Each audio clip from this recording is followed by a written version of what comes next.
Hi everyone, it is Shantae, your favorite financial coach. So I want to talk to you about my favorite thing, which is budgets.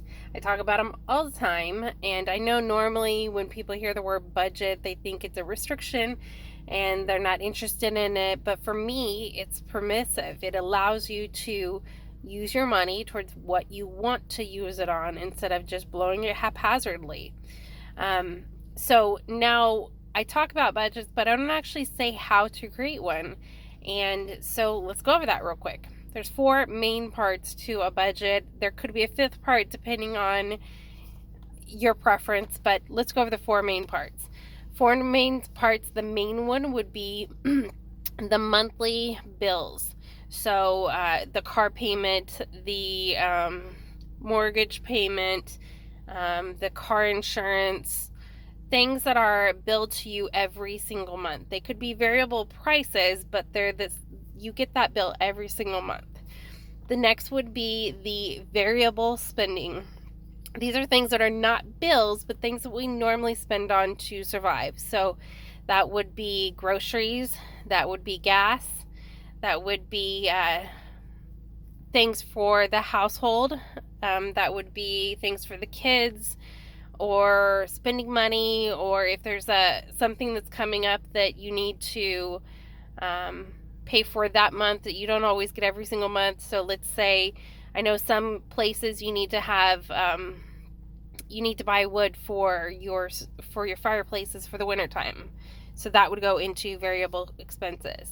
The next section is sinking funds. Now for me, sinking funds are kind of like savings accounts.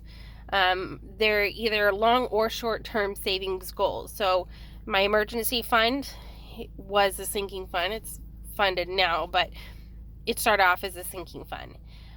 We also have a sinking fund that we're doing to buy another vehicle. I have a sinking fund for my kids' savings accounts. We also have sinking funds for vacation. We have sinking funds for, that's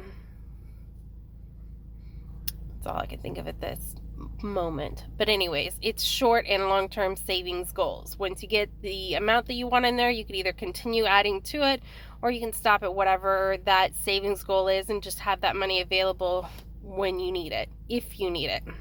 Oh, another thing, I have a sinking fund for dogs. You know, we love our babies and we want to make sure that our fur babies have what they need.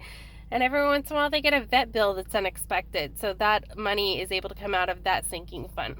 The final part that is necessary for a budget is your paycheck breakdown.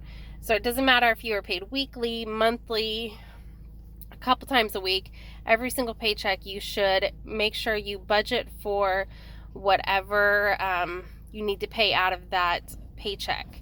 So we are paid weekly, so I have a paycheck breakdown every single week, and every single week before we get that paycheck, I write down each of the expenses due at that time, and I also write down all the different bills that we have to pay at that time before the next paycheck comes in.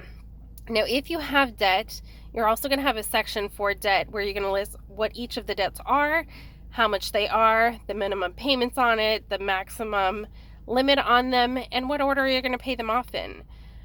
For us, we just have my student loan and our mortgage, so those are in the debt section, but technically they don't need to be because it's obvious that the student loan is going to be paid off before the mortgage.